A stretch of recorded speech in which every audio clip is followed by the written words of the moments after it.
Taymiyyah, who died 728, and An-Nawawi, who died 676, and many other scholars quoted, and listen to this, that it was the practice and the custom of all Muslim women throughout the history to cover their face from non-mahram male.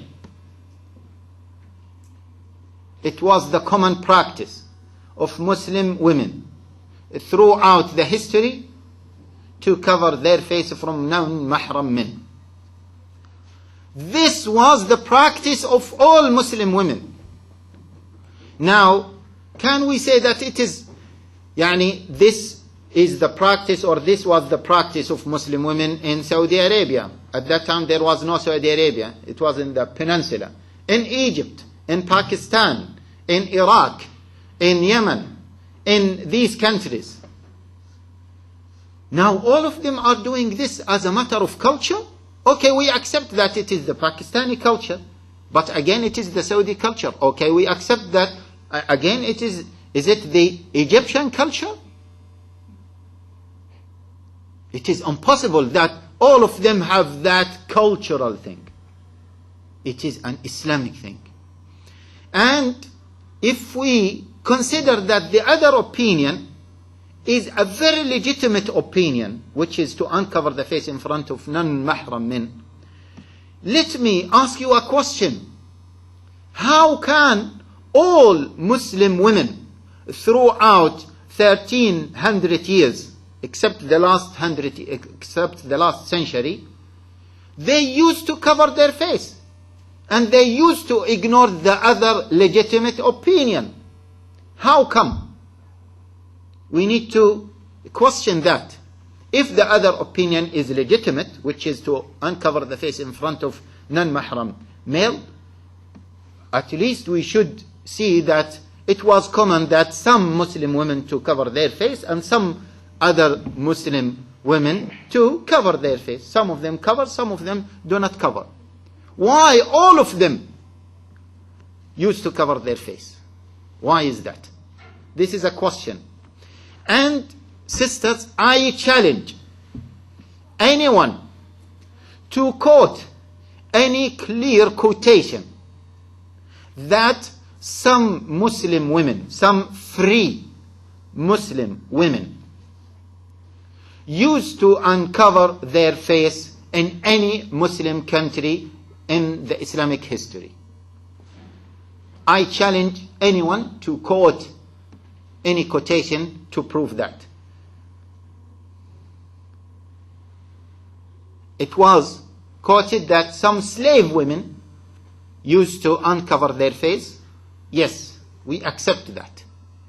And they said that uncovering the face in the Muslim world started after colonization, and before that the practice of Muslim women in all Islamic countries is to cover their face.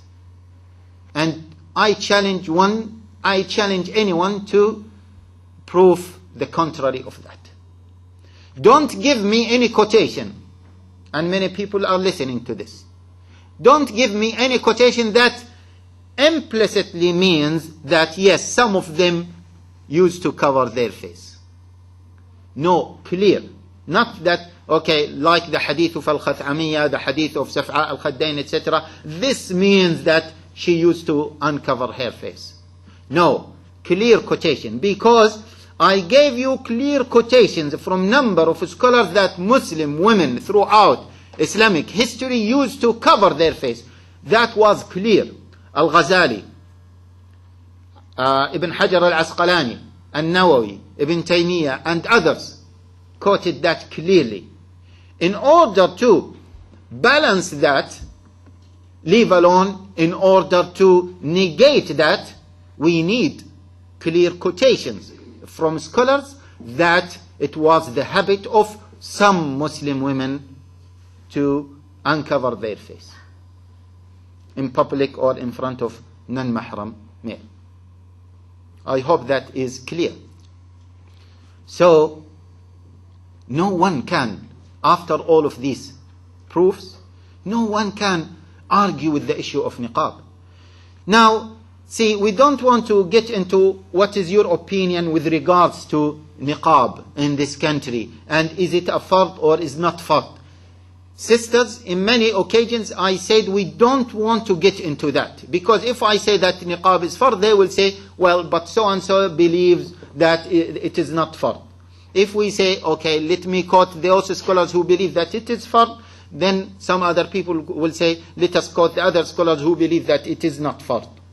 So I don't want to get into that. But I gave those important points which, as I said to you, all scholars agreed on. What is my opinion here in this country? Sisters, I highly recommend that all sisters wear niqab in this country. Forget about, as I said to you, it is obligatory or not. Why is that? First of all, no one can argue that it is the best practice from an Islamic point of view. This is one thing, as we said before. The other point is,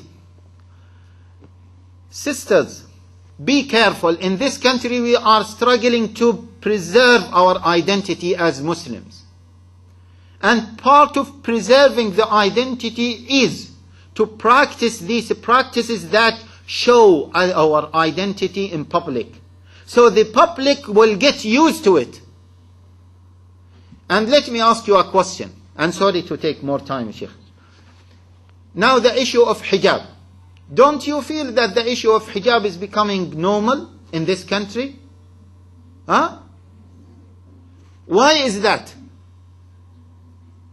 Because many people used to practice it. So the people get used to it. And why in some countries the issue of hijab without covering the face is considered to be a very weird thing? Because people are not practicing it, so people are not used to it. Even, to be honest with you, maybe here in East London, in some areas like this area, people are used to see Muslim women with niqab, isn't it? They don't see it as something very weird and very strange. It is a matter of time, and they will get used to it. The other point is, when, like the example of France, if we lower the bar will be more low again. So if we lower the bar of Islamic practices in public, then they will ask us to lower them again and again and again. So it was easy in France to ban hijab in public schools, etc. But here, for example, they are thinking twice before banning niqab, isn't it? Because they said, they are thinking, if we want to ban hijab, let us first ban niqab. Let us first deal with the bigger problem. And once we deal with it, we need to move to the second problem. So, always raise the bar, and you will get something very close to it. I hope that is clear, this point as well. In terms of da'wah, first of all, when they say that niqab is a barrier against da'wah and against integration, let me ask you a question.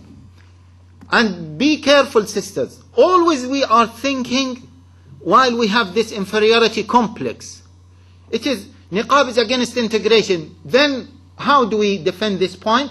We say, no, niqab is not against integration. But let me ask you a question. If we say, so what? Yes, it is against integration. So what? Why do we need to say, no, it is not against integration? And as far as you are not breaking the law and causing violence and civil disorder, so what? I don't want to integrate with you. As simple as that. And I said in many occasions, even from that angle, I don't want my wife to integrate with the male neighbor. I don't want you I don't want her to do that, and she doesn't want to do that.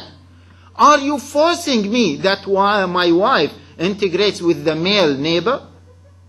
Are you forcing me that my wife the next day, for the purpose of da'wah, visits my male neighbor and had a cup of cappuccino with him and maybe discuss the other matters? No. So what against integration? Against integration. Leave alone that even if we go down that line, that it is against integration, that it is a false accusation.